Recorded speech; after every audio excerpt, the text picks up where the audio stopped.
우리는 주의 날을 믿는 믿음으로 기도해야 됩니다. 주의 날을 믿는다는 것은 바로 예수님의 부활을 믿는 날이고, 우리의 이제 모든 날은 바로 부활의 날이다. 우리가 그렇게 믿고 살아가는 것이 믿음입니다.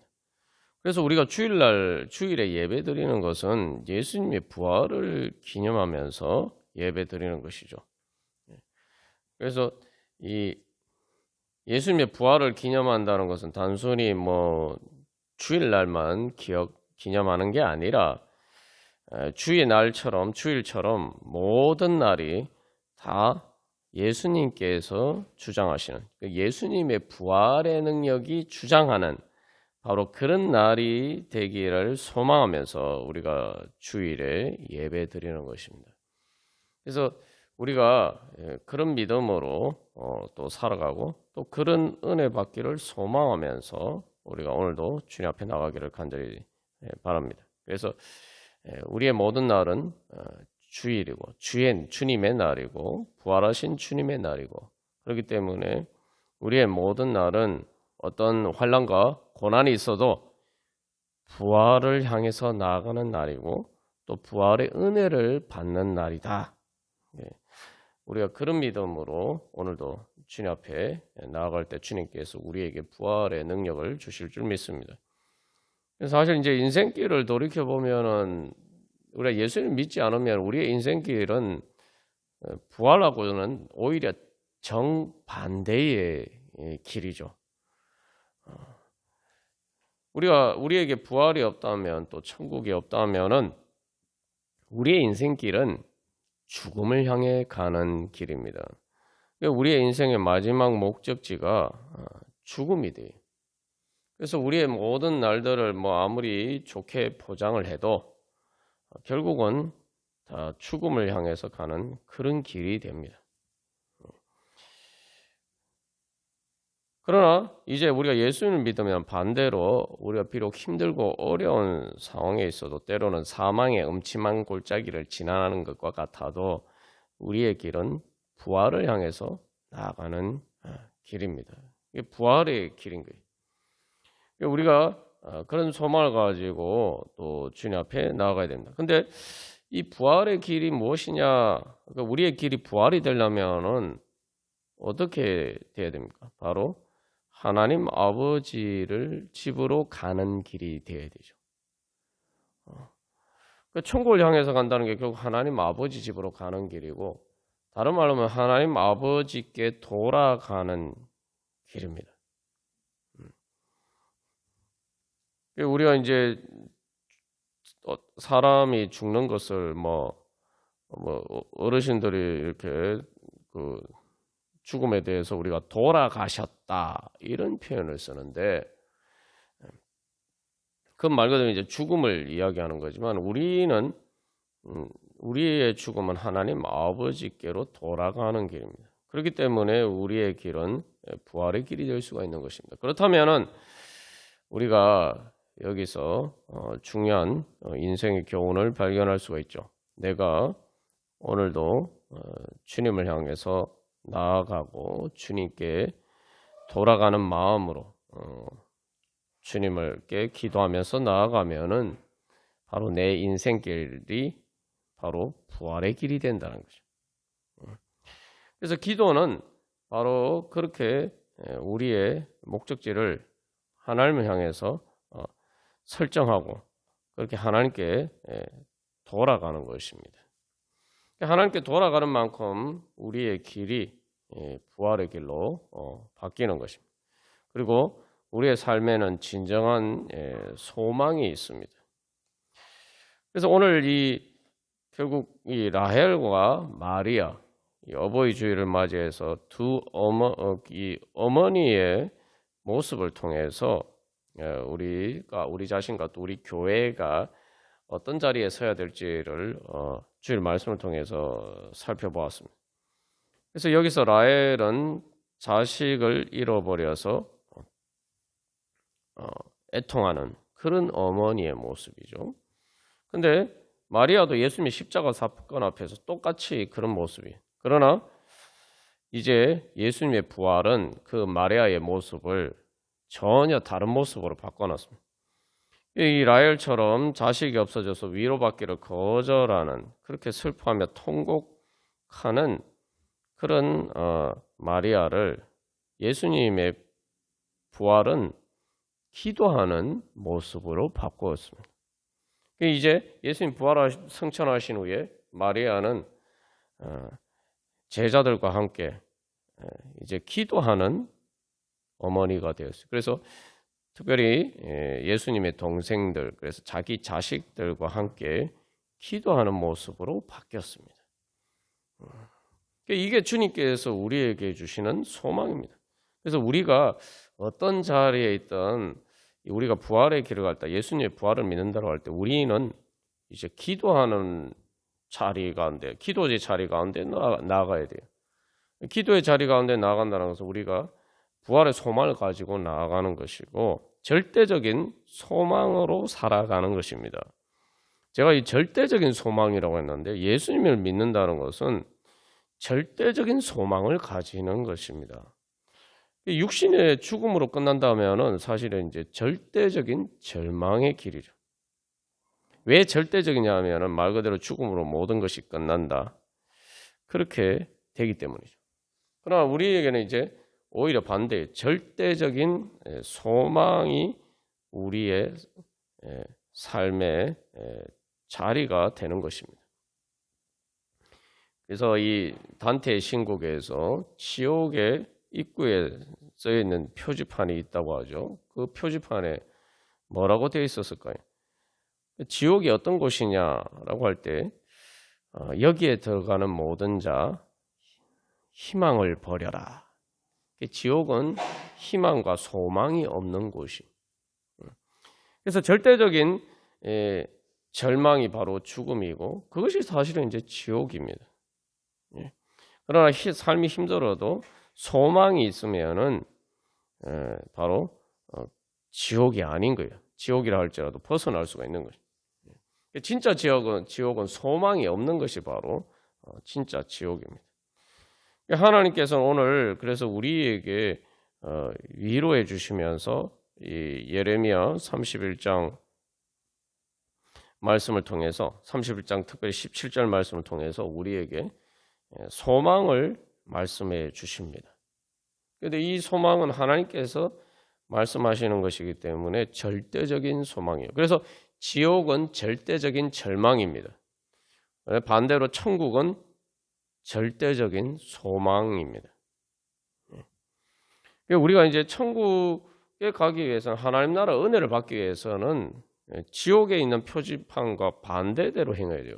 지옥에 들어간 입구에 여기에 들어가는 모든 자 희망을 버려라 이렇게 되어 있으면 우리가 반대로 천국에 들어가려면 하나님 나라의 은혜를 받으려면 어떻게 해야 될까요? 하나님 나라에 들어가는 모든 자는 절망을 버려라. 절망을 버리고 우리는 소망으로 기도하는 자리에 서야 됩니다. 이제 특별히 이 어머니가 자기 자식을 잃어버려서 애통하는 것은 이건 인간이 겪을 수 있는 고통 중에 이제 제일 큰 고통이죠. 제일 큰 슬픔이에요.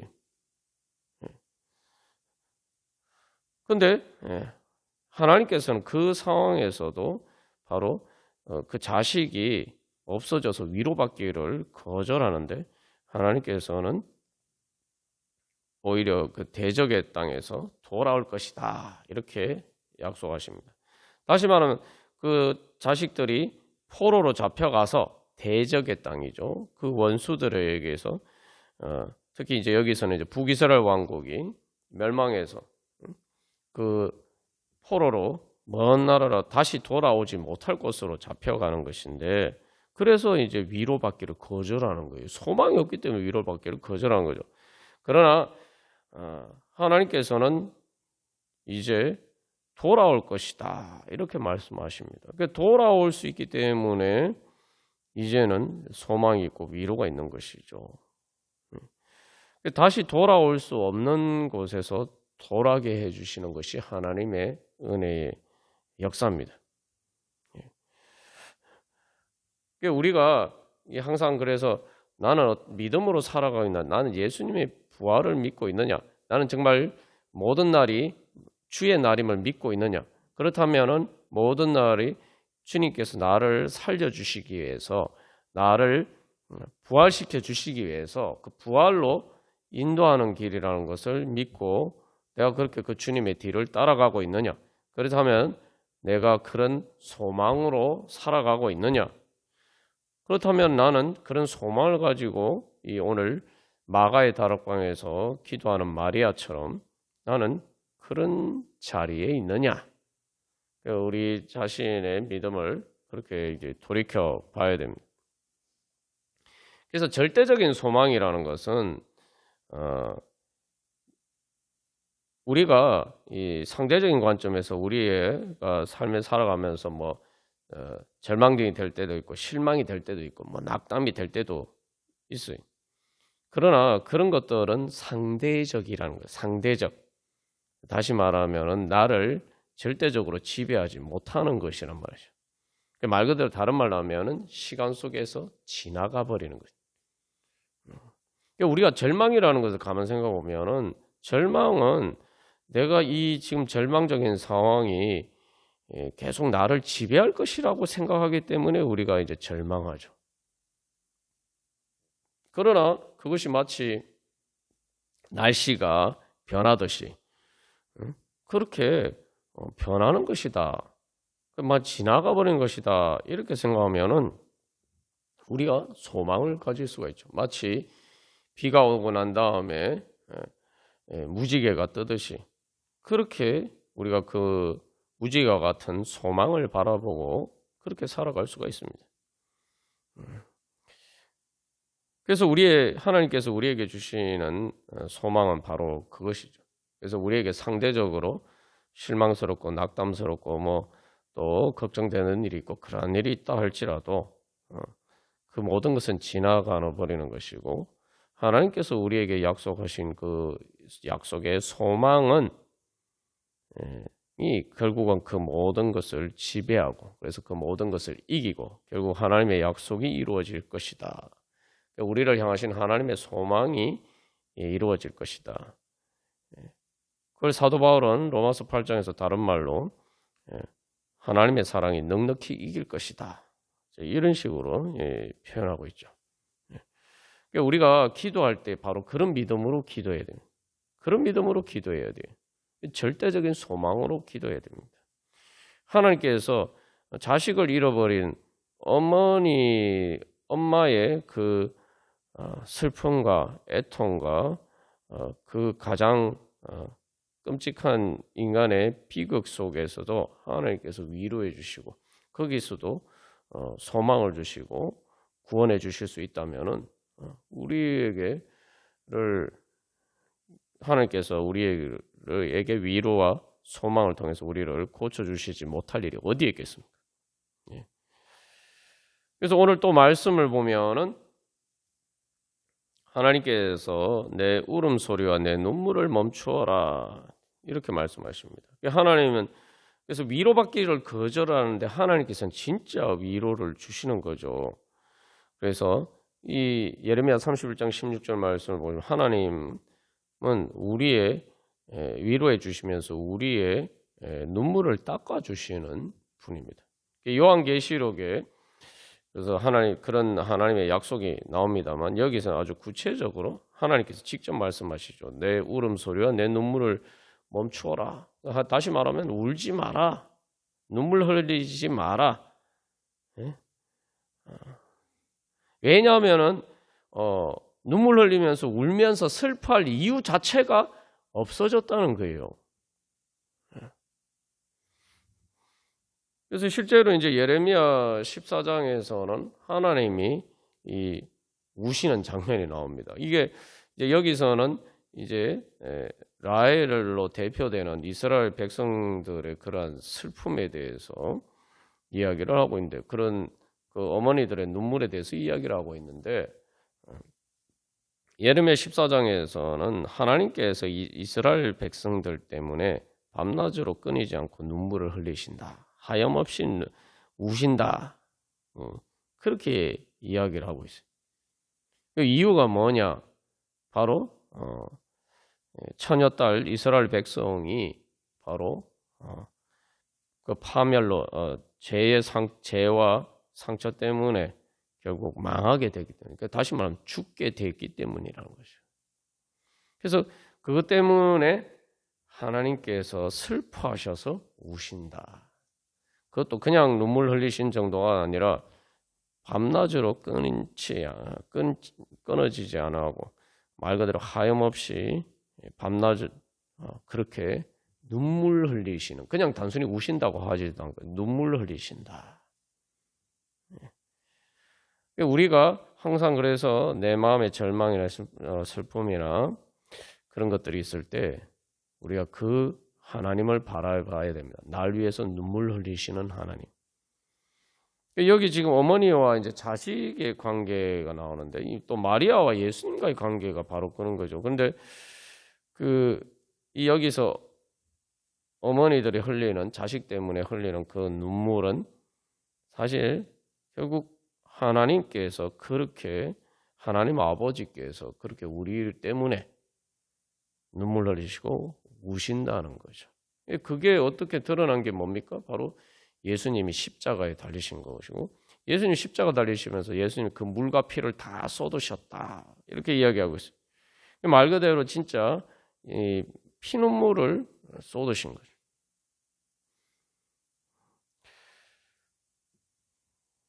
그래서 우리가 항상 이 절망스러울 때마다, 또 내가 슬플 때마다 바로 우리를 위해서 눈물 흘리시고 우시고, 그래서 우리 대신에 눈물 흘리시고 우리의 눈물을 닦아주시는 바로 그 주님을 바라봐야 돼요. 우리를 위해서 우시는 예수님을 만난다는 건, 눈물 흘리시는 하나님을 만난다는 게 바로 십자가, 우리를 위해서 십자가에 달리신 예수님을 만나는 거예요.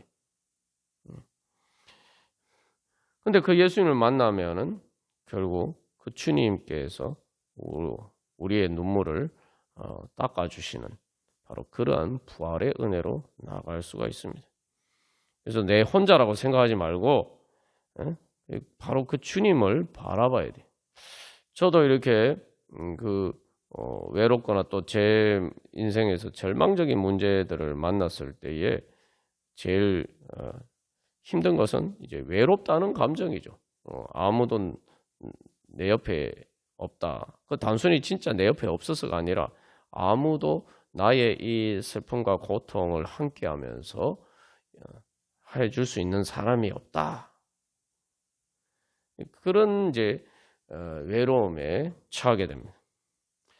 근데 그때 이제 예수님을 만났을 때에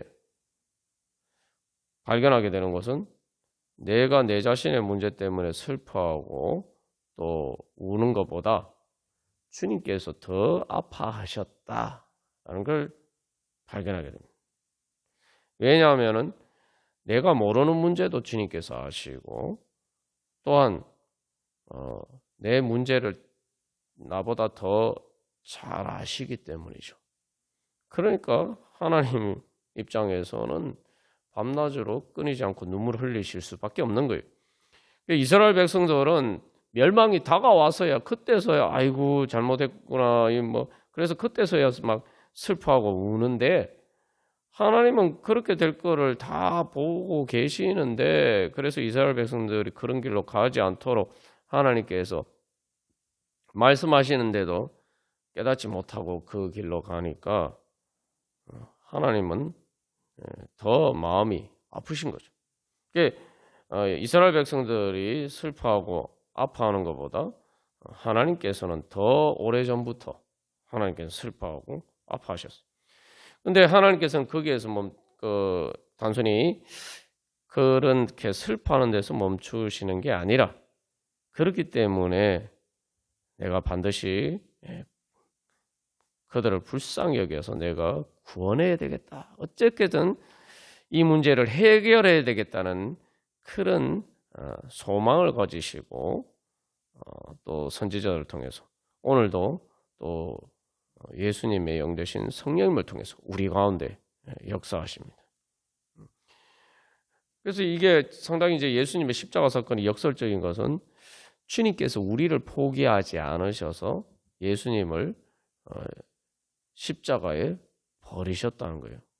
성부 하나님께서 우리를 포기하지 않으셔서, 또 예수님도 마찬가지예요. 예수님도 우리를 포기하지 않으셨기 때문에 성부 하나님께서는 예수님을 자기 독생자 예수님을 십자가에 바치시고, 또 예수님은 자기 자신을 그렇게 우리를 위해서 주신 거죠. 그래서 사실 이제 그래서 여기서 절대적인 소망은 바로 하나님의 우리를 향하신 소망이, 하나님이 우리를 향하신 그런 소망을 가지고 계시기 때문에 뭐 로마서 5장에서 사도 바울이 고백하는 것처럼 우리가 아직 죄인 되었을 때, 연약할 때, 경건하지 않을 때, 하나님과 원수되었을 때도 하나님께서 우리를 사랑하셨다고 해요. 그러니까 우리의 그런 모습에도 하나님은 절망하지 않으시고 우리를 끝까지 사랑하셨다고 이야기합니다. 그래서 요한복음 14장에서도 예수님께서 자기 사람들을 사랑하시되 끝까지 사랑하셨다라고 이야기하고 있습니다. 근데 그 다음에 어떤 장면들이 나옵니까? 가룟 유다는 예수님을 팔고, 베드로는 예수님을 부인하고, 제자들이 다 예수님을 버리고 도망가는 그런 이제 사건을 앞두고, 그 십자가 사건을 앞두고 예수님께서 자기 사람들을 사랑하시되 끝까지 사랑하셨다. 그게 바로 사랑입니다. 그게 진정한 사랑이. 사랑하면은 절망할 수가 없습니다. 그래서 우리가 바로 이 하나님을 향한 바로 그러한 소망으로 이제 오늘도 그래서 주님 앞에 나가기를 바랍니다. 그래서 절대적인 소망을 가지고, 그래서 이제는 마리아처럼 그래서 그 소망을 가지고 기도하고, 그래서 대적의 땅에서 돌아오리라. 여기서 이제 중요한 것은, 그래서 이 소망이 이루어지는 게 뭡니까? 대적의 땅에서 돌아오는 거잖아요. 근데 이렇게 돌아오려면은 우리가 오늘 그 부분 읽지 않았습니다만, 오늘 우리가 읽은 예레미야 31장 15절에서 17절 말씀 그 다음에 어떤 장면이 나오면 에브라임, 에브라임 이제 라헬이 자기 자식을 잃어버렸다 할 때 그 자식을 이제 대표적으로 이제 에브라임이라는 에브라임 지파의 이름으로 이제 그 북이스라엘을 대표하는 이름으로 나오는데, 그 에브라임이 회개하고 하나님 앞에 돌이키고 하나님께 돌아오는 장면이 나옵니다. 그래서 이 하나님께서 그들이 그의 대적의 땅에서 돌아오리라고 말씀하셨을 때 이 과정이 구체적으로 어떻게 일어나느냐? 바로 그들이 그 대적의 땅에 사로잡혀갔던 그들이 하나님께 회개하고 돌아오는 것을 통해서 실제로 다시 돌아오게 된다는 거죠. 우리가 그런 소망으로 나가야 돼. 그래서 주님께서 우리를 구원해 주시고자 하시는 소망이 오늘 우리가 약속을 통해서 발견했잖아요. 대적의 땅에서 돌아오래. 대적의 땅이 뭔가? 죄와 사망의 권세가 지배하는 땅. 사실 뭐 우리가 이 땅에 살아가는 것이 바로 죄와 사망의 권세가 지배하는 세상인데, 여기서 우리가 주님께서 여기서 우리를 구원해 주시고, 우리가 이 세상에 살지만 그러나 그 죄와 사망의 권세 아래 사는 것이 아니라 하나님의 은혜 가운데 살려면은 바로 내가 주님 앞에 돌아가야 된다. 그래서 그 돌아가는 게, 그래서 우리가 예배드리고 기도하는 것이 바로 그렇게 주님 앞에 돌아가는 거죠. 하나님 아버지 집으로 돌아가는 훈련을 하는 거예요. 예배 우리가 그래서 주님 앞에 나오는 것은 내가 그래서 하나님 아버지 앞에 돌아가는 것이고, 우리가 그렇게 하면서 내 마음을 주님께 돌이키고, 그래서 우리가 해야 될 일은 뭐냐? 내가 주님께 돌아가기만 하면 된다는 거죠. 다시 말하면 내가 그런 마음으로 주님 앞에 예배하고 기도하면서 또 회개하면서 나아가기만 하면 된다는 거죠. 주님께서 우리를 돌이키시는 그 주님의 소망이 이루어지는 길은 바로 우리가 그렇게 주님께 돌아가는 데 있어요. 그래서 이것을 가장 대표적으로 잘 보여주는 게 탕자의 회개죠. 탕자가 자기 아버지 집으로 돌아가는데 결국 돌아가려면은 돌아가고자 하는 마음이 있어야 돼. 마음이 돌아가야 되죠. 그래서 우리의 소망은 바로 주님께 그래서 기도하면서 주님께 돌아가는 데 있습니다. 우리가 오늘도 바로 그러한 믿음으로 나와. 그래서 여기서 우리가 그래서 기도하면서 나갈 때 한 가지 분명한 소망을 붙들고 나가야 돼요. 하나님께서 약속하셨는데 그 싹을 받을 것이다. 부모가 자식을 키우면서 얼마나 많은 수고를 합니까? 뭐 그걸 돈으로 어떻게 다 계산할 수가 있겠어요? 뭐 제가 여러 번 나눴습니다만 애 키울 때 이렇게 다른 거 다 제껴놓고 애 기저귀를 한 아이를 키우려면 기저귀를 몇 번을 갈아줘야지 아이를 키울 수 있습니까? 사실 그것만 해도 엄청난 것이죠. 그래서 이제 우리가 어버이날에 진자리 마른 자리 그게 이제 그 얘기죠. 그런 모든 일에 싹을 받을 것이다. 이게 여기서 그래서 우리가 이제는 생명을 살리고는 일에 그 생명을 위한 일에 다 주님께서 보상해 주실 것이다라는 거죠. 우리의 기도는 그래서 우리가 주님을 향한 절대적인 소망을 가지고 나아갈 때 우리가 항상 믿어야 될 것은 우리가 기도하면서 주님 앞에 나아가면은 그 모든 우리의 삶의 모든 것에 다 주님께서 갚아주시는 삶의 진정한 보상을 받을 수 있는 길이라는 거죠. 우리가 실제로 이제 마음의 상처나 아픔이나 또 여러 가지 살면서 이렇게 또 손해 보는 것 같은 일들이 많은데 그래서 내가 손해 봤다 그런 어떤 피해 의식에 사로잡혀 있을 때가 많습니다. 그러니까 이제 자꾸 불평 불만이 생겨나고 피해 의식과 우울함과 절망감이 엄습하는데 우리가 주님 앞에 나아가서 믿어야 될 것은 절대적인 소망을 가지고 주님 앞에 나아간다는 것은 그 어떤 것에도 주님께서 다 보상해 주실 수 있다. 그래서 부활은 그냥 단순한 보상이 아니라 내가 손해 본 것을 다 잊어버리고 뿐만 아니라 오히려 그 모든 것을 통해서 하나님께서 악을 선으로 바꾸시고 모든 것을 합력하여 선을 이루게 하셔서 바로 그렇게 해주시는 것이 하나님의 진정한 위로예요. 부활이라는 게 뭡니까? 그게 부활의 소망이에요. 여러분 부활이 뭡니까? 마리아가 받은 그 보상이 뭡니까? 바로 어떻게 보면은 자기가 정말 베들레헴에서 그렇게 제대로 되지 못한 그런 곳에서 아이를 낳고 아기 예수님을 구유에 누릴 수밖에 없었지만 그러나 그 예수님이 이제는 부활 승천하셔서 가장 높으신 하나님의 보좌 우편에 앉으신 말 그대로 성자 하나님이 되었다는 것입니다. 그래서 교리적으로 이제 그래서 예수님을 하나님의 어머니다 이렇게 부르는데 그게 이 마리아를 신성시한다는 게 아니라 그 마리아가 낳고 양육한 바로 그 나사렛 예수님이 성자 하나님이셨다는 걸 이제 고백하는 거죠. 말 그대로 그거보다 더 큰 보상이 어디 있겠습니까? 어떻게 보면 인간적으로 보면은 구유에서 태어나고 정말 빈곤한 그러한 나사렛에서 그렇게 자랄 수밖에 없었지만 그 자기 아들이 바로 하나님의 지극히 높으신 성자 하나님이로 나타나셨다는 거죠. 여러분 그거보다 더 큰 보상이 어디 있겠습니까? 그건 말 그대로 무한하고 영원한 보상이죠.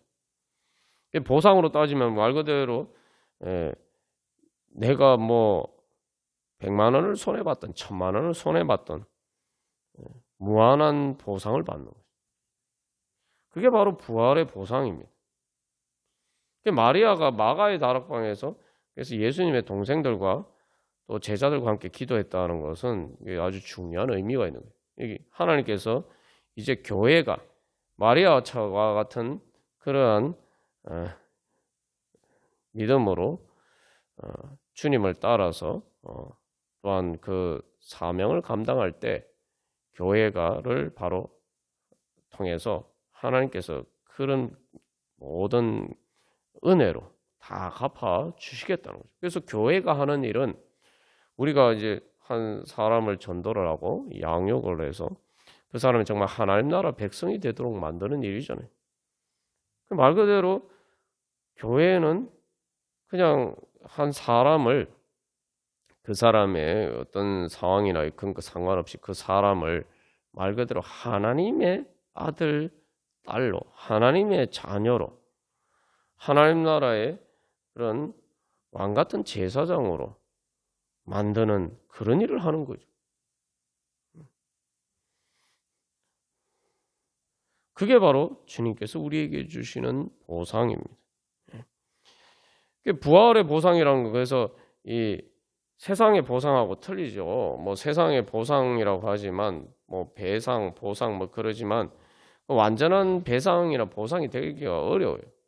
더군다나 뭐 물질적인 손해야 뭐 그렇게 해줄 수 있을지 모르지만 사람이 상처를 받는다든지 뭐 그런 뭐 심지어 또 죽는다든지 이런 일은 뭐 이게 어떻게 보상이 되겠습니까? 뭐 사람이 죽었는데 뭐 사망보험금으로 그게 보상이 됩니까? 그런데 예수님을 통해서 우리에게 보이신 것은 하나님 우리에게 주신 소망은 부활의 소망이에요. 부활이라는 건 뭡니까? 죽었는데 다시 살았으니까 죽은 결과가 없어졌잖아요.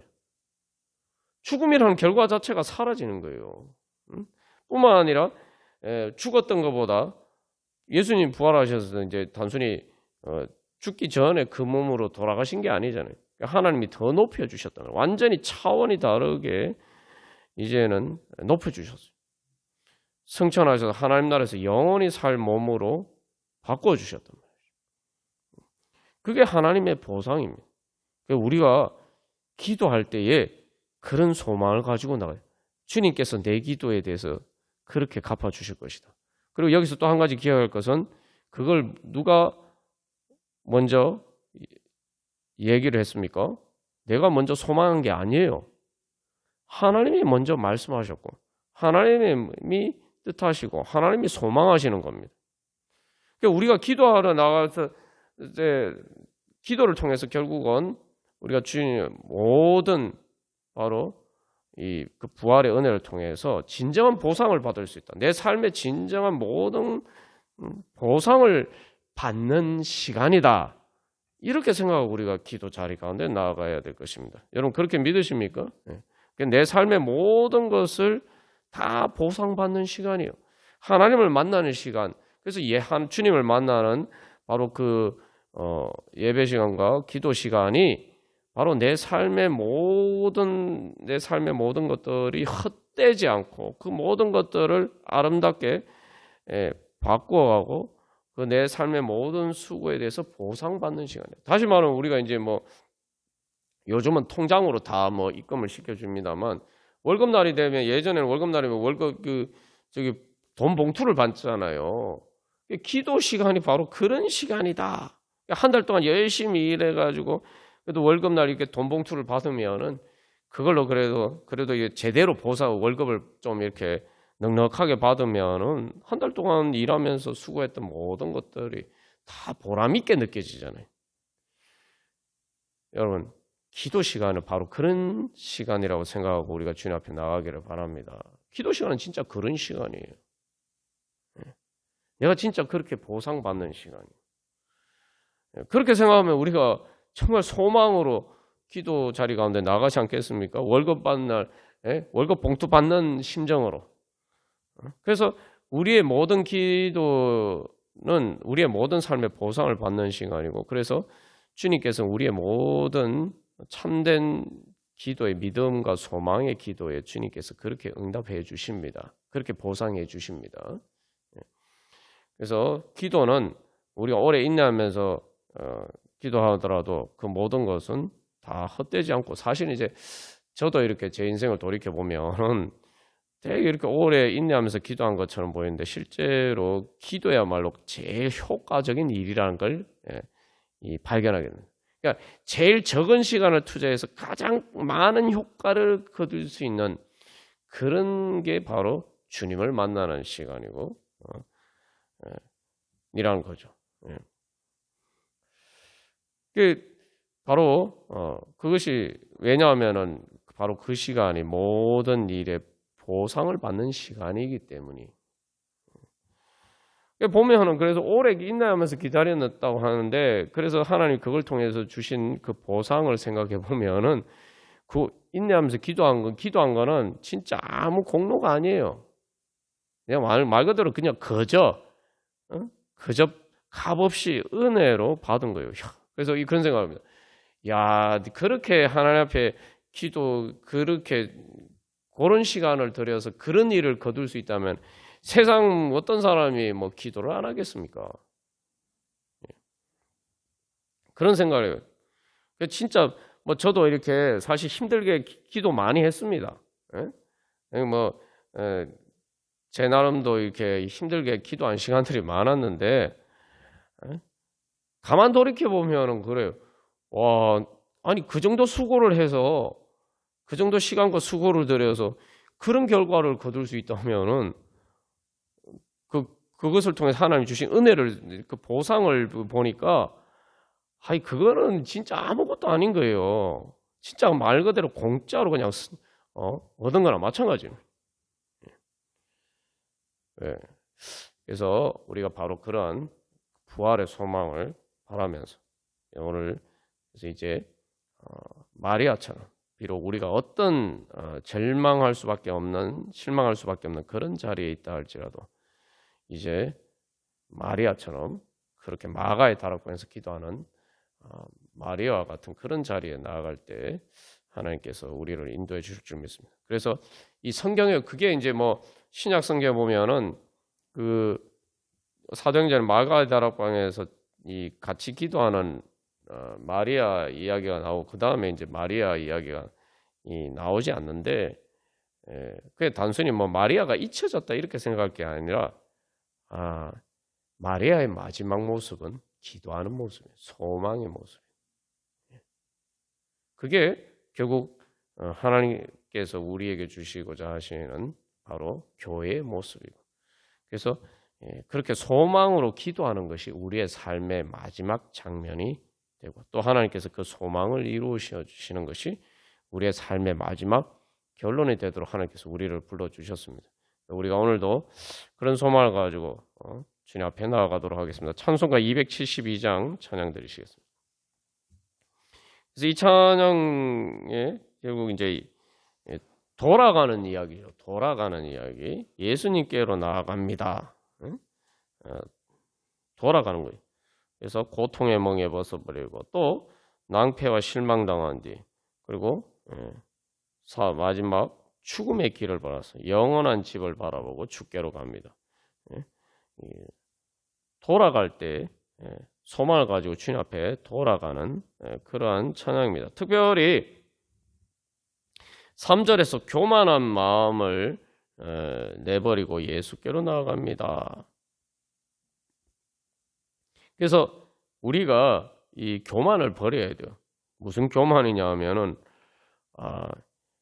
내가 절망스러울 때 주님께서 나에게 소망을 주실 수 없다라고 생각하는, 그 내 한계 안에 하나님을 가두는 그런 교만을 버려야 됩니다. 우리가 이제 뭐 교만은 뭐 자기가 잘난 척하고 막 이렇게 다른 사람을 힘들게 만들고 그런 다른 사람이 군림하려고 하는 뭐 그런 교만만 생각합니다만 하고 보통 우리가 우울과 절망과 실망 가운데 빠져 있을 때에 그게 교만하다는 생각을 잘 하지 못할 때가 많아요. 근데 그것도 똑같이 교만한 거예요. 그건 동전의 양면이에요, 사실은. 우리가 보통 생각하는 교만이나 그 실망하고 절망하고 주저앉아 있는 것도 교만의 한 표현입니다. 그게 뭐냐면 그게 이제 애들이 막 막 울고 갈 때 엄마 아빠가 이렇게 달래주면 그러니까 그래서 가자고 하는데도 가지 않고 주저앉아 가지고 막 울고 있는 것과 똑같은 거예요.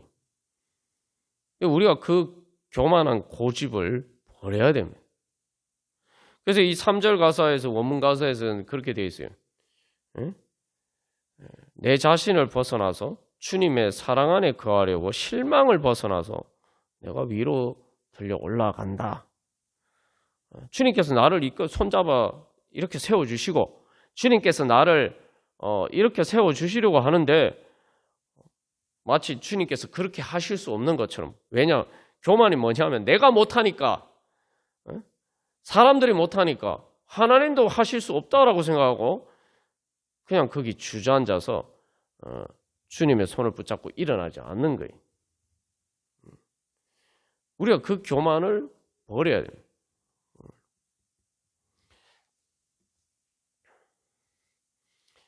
근데 사람들은 실제로 사람들의 원죄와 또 모든 죄의 결국 결론이 바로 그런 교만이에요. 제가 여러 번 이 이야기를 합니다. 사실 왜 이 이야기를 자꾸 반복적으로 하냐면은 우리가 이 진리를 깨달아 이 죄의 본질을 깨달아 알아야지 우리가 진짜 그 죄에서 벗어나서 사망의 고통에서 벗어나서 하나님께 돌아갈 수 있기 때문이에요. 그래서 예수님 안 믿는 사람들이 뭐 죽으면 끝이다 이렇게 이야기를 해요.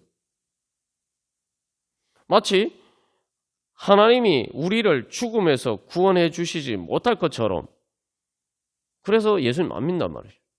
그게 뭐예요? 하나님보다 사망의 권세를 믿는 거죠. 죽음이 더 큰 권세라고 믿는 거야. 하나님을 부인하고.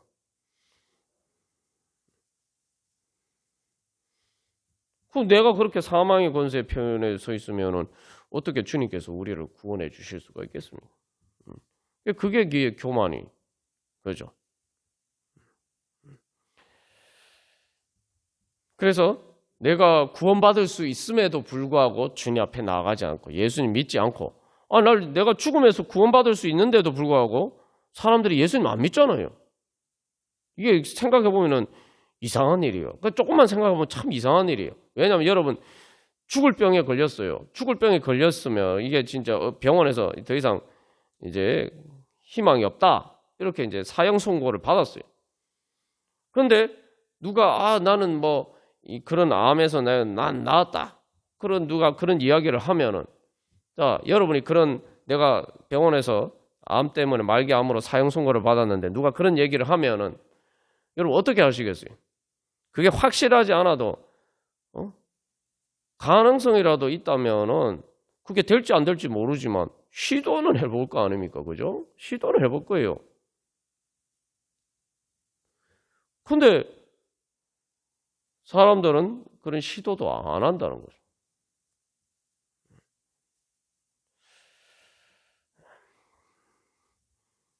우리가 제가 이게 죽음의 극단적인 경우를 가지고 얘기를 했습니다만 사실은 그런 우리의 삶의 자세가 이 땅에서 살아가면서도 계속 우리 안에서 똑같은 패턴으로 똑같은 양상으로 계속 우리가 그렇게 살아갈 때가 많다 이 말이죠. 마치 안 믿는 사람들이 예수님 안 믿는 사람들이 죽음에 대한 그 태도처럼 그래서 주님을 불신하는 것처럼 우리도 예수님 믿는다고 하면서 이 땅 계속 살아가는 우리의 일상의 삶에서 우리에게 닥치는 문제들 가운데서 우리가 똑같은 방식으로 우리가 그렇게 불신 가운데 살아갈 때가 많다는 거죠. 그게 바로 사망의 권세에 사로잡혔다는 거예요. 예수님을 주님의 권세를 부활하신 주님의 영원히 살아계신 하나님의 권세를 인정하지 않는 거죠. 이제 우리가 그런 모든 것들을 그것을 돌이켜야 돼. 그래서 내 자신이 아무리 내 자신의 삶의 상황이나 모든 것들이 너는 안 돼. 절대 안 돼. 이렇게 이야기하더라도 우리는 거기에 대해서 믿음으로 선포할 수가 있어야 됩니다. 하나님이 하실 수 있다면 되는 거죠. 하나님이 나를 살려주시면 되는 거예요. 우리가 그런 믿음으로 다 같이 찬양드리고 기도하겠습니다. 우리 이 시간 기도할 때 먼저 우리의 교만과 불신을 회개하면서 주님 앞에 나가도록 하겠습니다. 그래서 주님, 제가 걱정하고 근심하고 염려하면서 기도할 수 있다는 사실을 주님께서 나를 향해서 도와주시려고 손 내밀고 계시는데 주님께서 나를 붙들어 주시려고 하는데 마치 주님이 안 계신 것처럼 마치 주님께서 못하시는 것처럼 그렇게 내 혼자 걱정하고 근심하고 두려워하고 그렇게 살 때가 많았습니다. 또 반대로 마치 주님 없이도 혼자서 잘 살 수 있는 것처럼 그렇게 마음대로 살 때도 많았습니다. 그래서 우리가 그런 우리 그 헛된 소망을 다른 말로 뭐라고 그러죠? 허풍이라고 해요. 허풍. 그리고 또한 교만의 또 다른 것은 바로 또 절망이죠. 그래서 우리가 그 두 가지를 다 주님 앞에 회개하고 주님께 돌아가기를 원합니다. 주님의 손을 붙잡고 일어나기를 원합니다. 주님의 인도하심을 따라가기를 원합니다. 그래서 오늘 이 예수의 크신 사랑받아 하늘의 기쁨 맛보려고 하는데 여러분 하늘의 기쁨은 뭐냐? 하늘의 기쁨은 진짜 세상을 초월하게 만들어 주는 기쁨입니다. 그래서 예수님이 오늘 마가의 다락방에서 기도할 때 제자들과 마리아가 뭘 위해서 기도했습니까? 함께 모여서 뭘 기도했죠? 성령 받기를, 성령의 능력 받기를 위해서 기도했습니다. 그들이 성령의 능력을 받았을 때 똑같이 세상에 살았지만 완전히 다른 삶을 살게 됐죠. 죄와 사망의 권세를 이기고 하나님 나라를 이루어가는 그런 삶을 살아가게 됐습니다. 그래서 하늘의 기쁨이란 건 단순한 어떤 감정적인 게 아니라 나로 하여금 죄와 사망의 권세를 이기고 이 땅에 살면서도 내가 하늘에서 사는 것처럼 또 그렇게 하늘 가는 밝은 길을 갈 수 있도록 만들어주는 능력입니다. 우리가 주님, 제가 그런 주님 성령의 능력으로 주시옵소서, 성령의 능력으로 충만케 하여 주시옵소서. 그래서 주님 마가의 다락방에서 기도한 것처럼 그렇게 주님 오늘도 그런 믿음으로 기도하니 주여 성령 충만케 하여 주셔서 주님의 사랑의 그 은혜와 능력으로 그 부활의 능력으로 주여 하늘의 기쁨을 맛보고 그 주님께서 주시는 부활 생명의 능력으로 모든 죄와 사망의 권세를 이기고 주님 하나님 나라를 이루어가게 하여 주시옵소서. 제 삶의 문제들을 그렇게 성령의 능력으로 해결하고 믿음의 새로운 은혜의 지경으로 나아가게 하여 주시옵소서. 그래서 말 그대로 죽음의 길을 벗어나서 새로운 평화의 하나님 나라의 은혜 가운데 나아가게 하여 주시옵소서. 우리 그렇게 기도하겠습니다. 그래서 여러분 나의 교만한 것, 그래서 허풍과 절망 이 두 가지 불신의 교만을 회개하고 주님 제가 주님께로 돌아갑니다. 주님을 통해서 참된 소망으로 절대적인 소망, 세상의 헛된 영광, 헛된 소망 버리고 또 헛된 절망도 버려야 돼요. 우리가 헛된 소망만 생각하는데 할 때가 많은데 헛된 절망도 버려야 돼요.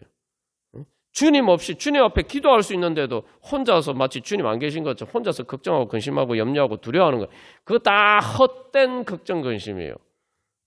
아무짝에 쓸데없는 헛된 절망입니다. 그 헛된 절망과 또 헛된 소망 버리고 주님 참된 주여 믿음의 주님을 향한 절대적인 소망으로 주님 앞에 나아가오니 주여 성령의 능력으로 충만케 하여 주셔서 모든 죄와 사망의 권세를 이고 세상 초월하고 주님의 능력으로 살아가게 하여 주시옵소서. 우리 함께 기도하겠습니다. 찬송가 275장 찬양 드리시겠습니다. 그래서 우리가 주님 앞에 나아갈 때에 어떤 소망을 가지고 가냐, 말 그대로 큰 소망을 가지고 나가야 됩니다. 무한하고 영원한 소망을 가지고 나가야 돼요. 그 무한하고 영원한 소망이 뭡니까? 부활의 소망이에요. 그래서 주님 앞에 나가면은 주님께서 모든 문제를 해결해 주실 수 있다. 그런 소망을 가지고 나가야 돼요. 그러니까 여러분, 하나님께 영광 돌려드리기를 원하십니까? 하나님을 하나님으로 인정하는 게 하나님께 영광 돌려드리는 거 아닙니까? 하나님을 하나님으로 어떻게 인정하죠? 하나님의 전능하심을 인정하고 하나님의 사랑강의 능력을 인정해야 돼요. 그래서 이 부모가 자식을 키우면서 자식 때문에 받는 그 가장 큰 영광은 뭐 특별히 어린 자식과의 관계에서 바로 그 아이에게 우주가 되는 영광입니다. 뭐 실제로 그런 얘기들을 많이 하죠. 뭐 예전에 또 제가 나누었습니다만, 그래도 어떤 분이 정말 삶이 너무 고달픈데 그 집에 들어왔을 때 잠들어 있는 자기 어린 자녀들을 봤을 때에 하루의 모든 그 힘들었던 게 다 사라진다는 거예요. 물론 자식이 사랑스러워서 그런 것도 있는데, 그 부분이 이제 직접 저한테 한 거는, 이야기한 거는, 내가 정말 세상에서 그렇게 막 힘들게 살다 보면 내가 참 세상에서 초라해 보이고 정말 너무 작게 보이고, 그래서 말 그대로 이 뭔가 마음이 다 이렇게 쪼그라들어 있는데, 그 자식을 볼 때 그런 생각이 드는 거예요. 얘들한테는 나밖에 없지. 내가 얘들 아빠인데, 진짜 이 세상에서는 얘들한테는 내 아이들한테는 나밖에 없구나. 말 그대로 그래서 이제 정말 그 애들한테는 정말 하나님과 같은 존재인 거죠. 우리가 주님 앞에 나갈 때 우리가 하나님을 그렇게 인정해야 돼요. 그래서 우리가 하나님께 그래서 영광 돌려드리는 걸 뭐 예배를 자꾸 기도라고 하는데, 그 여러 가지 의미가 있는데 그 중에 중요한 한 가지 의미는 뭐냐면은 내가 주님에게 기도하면서 나가면은 그게 주님을 영광스럽게 해드는 거예요. 다른 사람이나 내 자신도 해결할 수 없지만 주님은 해결해 주실 수 있다. 주님, 그러니까 그거야말로, 그러니까 주님이 다른 사람이나 뭐 모든 세상보다 내 자신보다 주님이 더 높으신 분이다. 그렇게 인정하는 거 아닙니까? 그래서 예배를 기도라고 하는 이유 중에 하나가 우리가 하나님께 영광 돌려드린다, 하나님을 영광스럽게 만들어 드린다라고 할 때 바로 내가 진짜 어린아이처럼 하나님 아버지의 어린아이와 같은 마음으로 주님 앞에 주님 믿고 의지하면서 기도하면서 나아가면은 그게 하나님께 영광 돌려드리는 제일 첫 번째예요. 그게 하나님이 기쁘시게 만드는 가장 중요한 바로 마음의 자세입니다. 기도하는 것이 바로 그러한 하나님께 영광 돌려드리는 거죠. 그러면은 그래서 그 주님께서 바로 우리를 또 그것 때문에 영광스럽게 우리도 영광스럽게 왜냐하면 기도하는 거 하나님 갚아주시니까, 응답해 주시니까 또 우리가 또 영광스럽게 되는 거죠. 그래서 우리가 그런 믿음으로 주님 앞에 돌아가야 돼. 그래서 이 어버이 주일, 특히 여기 이제 자식을 잃어버려서 통곡하는 그 어머니들의 이야기를 이제 마리아를 통해서 보여주시는 것은, 앞에서 이제 그 죽게 됐을 때 가능성만 있어도 정말 자기 최선을 다할 거예요. 근데 여러분 한번 생각해보세요. 이걸 이제 어머니가 자기 자식이 죽게 되었는데 어떤 그런 가능성이 있다면은 그 어머니는 어떻게 하겠습니까? 자식을 살리기 위해서 어디까지 할 수 있을까요?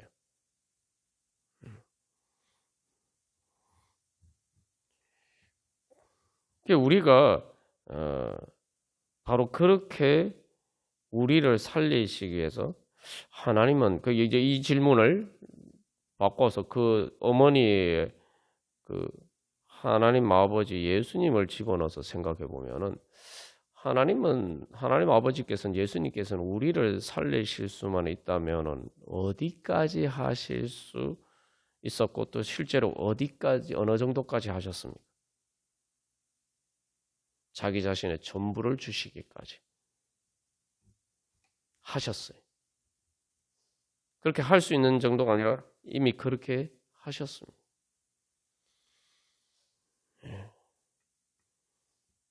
우리가 그 주님을 바라보면서 주님 우리가 또 찬양 드리고 기도하겠습니다. 그래서 이 찬양도 나 집에 돌아갑니다. 이제 그래서 우리가 뭐 탕자의 아버지 이렇게 얘기를 탕자 비유를 생각해 보면은 사실 거기에 나오는 탕자의 아버지는 우리가 보통 예전에 그 가부장제에서 좀 이렇게 약간 근엄하고 뭐 이렇게 좀 그런 아버지 모습이라보다는 사실 이제 자연스럽게 이제 누가복음 15장을 읽어보면은 그냥 자연스럽게 그렇게 느끼면 그 아버지의 모습은 사실은 엄마의 모습하고 사실은 더 이제 비슷하죠. 예. 그리고 실제로 이제 그 성경에서도 보면은 구약 성경에서 하나님을 어머니에 이렇게 비유하는 장면들이 많이 나옵니다. 그리고 뭐 히브리에서는 이 긍휼 하나님의 자비를 이야기하는 그 말도 어머니의 자궁이라는 말에서 그 어원이 나왔죠. 그 자기 자식을 품는 그 어머니의 그 마음. 오늘 뭐 예레미야 말씀에서도 이후에 예레미야 그 하나님이 이스라엘 백성들을 돌이키실 것을 결단하는 그 하나님의 결심에 대해서 애끓는다, 창자가 들끓는다. 그게 우리말로 하면 애끓는다. 그런 이제 표현을 쓰기도 합니다. 그래서 사실 뭐 우리가 하나님 아버지라고 하죠. 엄밀하게 말하면 사실은 이제 뭐 아버지 어머니 상관없이 그러니까 뭐 어버이와 같은 그런 이제 모습. 그래서 하나님 아버지라고 할 때 우리가 아버지뿐만 아니라 그 거기 안에 그 우리를 향하신 그 어머니와 같은 또 그런 모습도 우리가 같이 이렇게 그래서 이 그 성경을 통해서 그렇게 봐야 됩니다. 그래서 이 찬양도 바로 그런 어머니의 모습을 이야기를 하고 이게 사실 이제 또 탕자의 아버지의 모습이고 이게 바로 하나님 아버지의 모습이기도 하죠. 여기서 중요한 것은 어머니 기도문이죠. 다 돌아갑니다. 기도라는 걸 그래서 보고 우리가 뭐 이제 기도라는 것 자체가 뭡니까? 소망 아닙니까? 소망. 소원인데 그냥 단순히 소망을 가지는 것이 아니라 그것을 입으로 표현하고 그것이 간절하게 이루어지기를 소망하는 게 기도죠. 우리가 계속 나눈 것처럼 어머니 기도 모드죠. 오늘 그래서 이 하나님의 눈물 또 로마서 8장에서 나온 것처럼 우리가 계속 이 금요 기도회 때마다 나누는 것처럼 우리를 위해서 간구하시는 하나님 보좌 우편에서 우리를 위해서 기도하시는 예수님, 우리 안에서 말할 수 없는 탄식으로 우리를 위해서 간구하시는 성령 하나님의 그 간구와 기도를 기억하고 돌아가야 돼요. 그리고 그 성자 예수님과 성령 하나님의 그 기도는 그 간구는 성부 하나님의 뜻과 뜻하시는 것. 그 성부 하나님께서 뜻하시는 게 뭡니까? 성부 하나님의 소망이에요. 하나님이 원하시는 게 뭡니까? 하나님의 그게 바로 하나님의 뜻이고 그것이 하나님의 소원이고 소망이고 그게 바로 하나님의 기도죠. 그래서 우리가 하나님께서 항상 그래서 이 하나님이 날 향하신 하나님의 소망이 무엇인가? 우리는 그것을 자꾸 이렇게 하나님의 뜻, 하나님의 소망하면은 뭐 자꾸 뭐 하나님이 우리한테 뭔가 이거 해라 저거 해라 뭐 시키는 거 뭐 자꾸 그런 것만 생각해요. 하나님의 뜻이 뭡니까? 마치 이게 뭐 우리가 어렸을 때 철이 없을 때 부모가 뭐 이렇게 뭐 예를 들면 뭐 공부 뭐 이렇게 권면을 하고 또 뭐 예를 아주 뭐 흔한 예로 뭐 공부해라 이렇게 얘기하면은 마치 뭐 나한테 뭐 시키는 것처럼 자꾸 그렇게 생각하죠. 그럼 사실은 뭐 근데 거기에 가장 중요한 뜻은 내가 잘 되기를 바라는 거죠. 우리가 하나님의 그 뜻을 봐요. 주님은 항상 내가 잘 되기를 바라신다. 내가 행복하기를 바라신다. 그리고 주님께서는 그걸 바라실 뿐만 아니라 그걸 위해서 뜻하시고 기도하시는데 그냥 기도하는 정도가 아니라 예수님이 겟세마네 동산에서 땀방울이 피같이 흐르도록 기도하신 것처럼 실제로 십자가를 지시고 그렇게 물과 피까지 다 쏟으시기까지 그렇게 주님께서는 뜻하시고 소망하신다. 그런데 그 주님을 바라보면 우리가 절망 가운데 주저앉아 있을 수가 없죠. 그래서 여기서 어머니 기도 못 잊어 나 집에 돌아갑니다. 그게 바로 우리가 그렇게 주님을 바라보고 우리를 향하신 주님의 소망과 뜻과 또 간구하심과 또 오늘 통해서 성령님 통해서 역사하심 바라보고 우리 그렇게 돌아가는 마음으로 이제 다 같이 찬양 드리시겠습니다. 그래서 우리가 이 세상에서 자꾸 살다 보면은 세상에서 자꾸 이렇게 그 앞에서도 나오는 것처럼 자꾸 쪼그라들어요. 내 가치가 자꾸 이렇게 하찮아 보이고 뭐 나만 그런 게 아니라 다른 사람 볼 때에도 다른 사람들이 얼마나 귀한지 이 생명의 가치가 그 존재의 가치가 한 사람의 가치가 얼마나 큰지를 우리가 자꾸 잊어버리고 살 때가 많습니다. 근데 우리가 그것을 내 자신도 마찬가지고 그 생명의 소중한 가치를 가장 빨리 쉽게 깨달아 알 수 있는 법은 나를 위해서 또 저 한 사람을 위해서 그 부모가 얼마나 많은 수고를 했는가. 그래서 참 다 자기 부모에게는 다 소중한 세상에서 제일 소중한 자식들이에요. 우리가 다. 그거 생각하면은 다시 한번 우리 자신과 또 모든 사람들의 생명의 가치를 다시 한번 알 수가 있습니다. 저 사람 내가 보기 하찮게 보여도 자기 부모에게 있어서 정말 얼마나 소중한 자식인가. 근데 여러분 그렇잖아요. 자기 자식은 다른 자식들보다 뭐 못나도 그 부모에게 있어서는 세상에서 제일 소중한 자식. 하나님께서 그걸 통해서 우리의 존재와 생명의 가치를 보게 해주셨어요. 우리가 또 실제로 인간의 살면서 그런 가치를 위해서 얼마나 또 많은 수고를 하면서 살아가고 있죠. 많은 부모들이 또 그렇게 살고 있죠. 또 그렇게 살았고 또 그래서 우리가 또 여기 있는 거죠. 그래서 예수님이 정말 목숨까지 아끼지 않고 우리에게 주셨다. 로마서 8장에서는 자기 아들을 아끼지 않고 우리에게 주신 그 하나님께서 우리에게 무엇을 아끼고 안 주시겠느냐 그런 이야기를 하잖아요.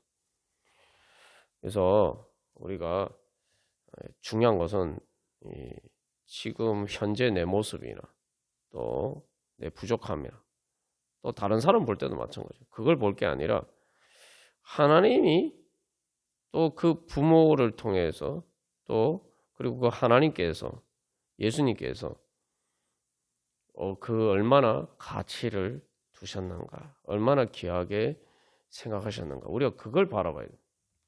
그걸 바라봐야 돼. 그게 진리입니다. 그게 진리인 거예요. 우리가 그 진리를 따라서 그래서 이 마리아처럼 또 제자들처럼 그렇게 기도할 때 그래서 결국은 바로 그 가치를 위해서 그래서 바로 마가의 다락방에서 기도한 그 사람들이 바로 그 가치를 위해서 자기의 평생을 헌신했죠. 그래서 교회는 바로 그런 겁니다. 교회를 어머니에 비유하는데 그래서 교회는 바로 그런 일을 위해서 바로 그렇게 하나님 아버지의 뜻을 따라서 어머니처럼 그렇게 사람들을 낳고 거듭나게 하고 또 양육하는 그런 사명을 받았습니다. 우리가 바로 그런 주님의 역사에 동참할 때 바로 성령님께서 우리를 통해서 역사하실 줄 믿습니다. 그래서 우리가 뭐 그런 말 하잖아요. 세상에서 제일 강한 게 어머니다. 뭐 이런 이야기를 또 하는데 그게 진짜 하나님의 그런 우리를 향하신 마음이 제일 강한 겁니다. 그래서 하나님의 우리를 향하신 자기 자신의 전부를 주시는 그 하나님의 사랑의 능력이 제일 강한 거예요. 우리가 그 하나님의 능력에 동참하면은 내가 그 하나님의 뜻을 따라서 우리가 동참하면은 나도 바로 세상에서 제일 강한 성령의 능력으로 충만한 그러한 하나님의 은혜의 자리 가운데 설 수가 있습니다. 우리 이 시간 기도할 때 주님 다시 한번 우리 자신도 마찬가지고 우리 모든 성도들 우리가 그래서 다시 한번 주님 앞에서 정말 우리의 하나님께서 우리를 얼마나 귀하게 여기셨는가 그걸 다시 한번 보고 세상이 자꾸 사람들이 날 평가하는 것이 아니라 우리의 부모님들을 통해서 하나님을 통해서 하나님께서 우리를 얼마나 귀하게 여기셨는가. 그래서 주님 그것을 바라보면서 주님 이제 그 주님께서 귀하게 여겨주신 대로 주여 귀하게 되게 하여 주시옵소서. 주님께서 그렇게 우리를 귀하게 보신 것처럼 주여 그렇게 정말 하나님의 자녀로 귀하게 되게 하여 주시옵소서. 하나님의 자녀가 그렇게 거룩하게 변화시켜 주시옵소서. 그래서 성령의 능력으로 충만하여서 이제 우리 교회가 바로 그래서 또한 그런 어머니와 같은 마음으로 하나님의 아버지의 뜻을 따라서 그래서 많은 생명을 또 거듭나게 하고 또 양육하여서 하나님 나라에 이르게 할 수 있도록 그렇게 그 어머니로서의 사명 잘 감당케 할 수 있도록 주여 성령의 능력으로 충만케 하여 주시고 그래서 마리아를 통해서 마리아가 예수님을 낳았는데 그 예수님이 그렇게 부활 승천하시는 것처럼 또 우리가 그런 예수님의 형상을 닮은 하나님의 자녀들을 주여 그렇게 낳고 그렇게 하나님 나라에 이루어가게 하여 주시옵소서. 그런 성령의 능력으로 주여 그런 어머니와 같은 사명 잘 감당케 하여 주시옵소서. 그래서 하나님 아버지의 하나님 그 어머니와 같은 성령님의 은혜로 충만케 하여 주시옵소서. 우리 함께 기도하겠습니다.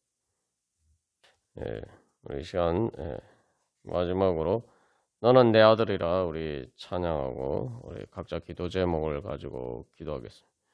그래서 나에게 실망하며 내 자신 연약해 고통 속에 눈물 흘릴 때 못자국 난 그 손길 눈물 닦아주시며 나에게 말씀하시네. 너는 내 아들이라 오늘날 내가 너를 낳았도다. 십자가 해산의 고통으로 내가 너를 낳았으니 우리가 이 주님의 음성을 들어야 됩니다. 그래서 바로 너는 내 아들이라 너는 내 딸이라 내가 너를 어떻게 낳았나 십자가 해산의 고통으로 내가 너를 낳았으니 내가 끝까지 포기하지 않고 너를 반드시 불쌍히 여기라 반드시 살릴 것이다. 주님께서 오늘도 결단하시고 다시 한번 결심하시고 우리에게 말씀하십니다. 우리의 믿음의 결단은 주님의 그래서 주님의 결단처럼 저요 주님 저도 주님 손 붙잡고 그래서 힘차게 일어나기를 소망합니다. 그게 바로 우리의 믿음의 결단입니다.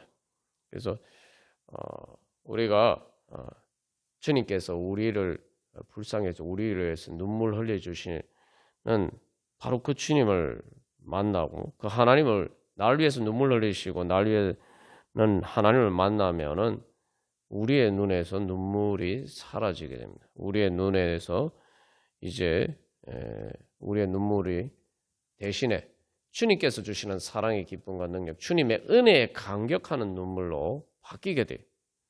그리고 그런 주님의 은혜를 경험하면은 이제 우리가 다른 사람들의 눈에서 눈물을 닦아주고 또한 그렇게 위로할 수 있는 그런 위로자가 참된 위로자가 될 수가 있습니다. 참된 위로자라는 건 진짜 그냥 마음만 위로해 주는 게 아니라 실제로 부활의 은혜를 주는 것이죠. 하나님께서는 우리를 그렇게 불러주셨습니다. 그래서 우리가 주님 이제 그런 하나님의 아들 딸로서 주여 새롭게 거듭나게 하여 주시옵소서. 그래서 이제 주님의 위로를 받아서 뭐 이제 또한 그 능력으로 또 다른 사람들을 위로하는 그래서 그 눈에서 눈물을 닦아줄 수 있는 그런 어머니와 같은 교회 또 그러한 우리들이 되게 하여 주시옵소서. 우리 함께 찬양하고 각자 기도 제목을 가지고 기도하겠습니다.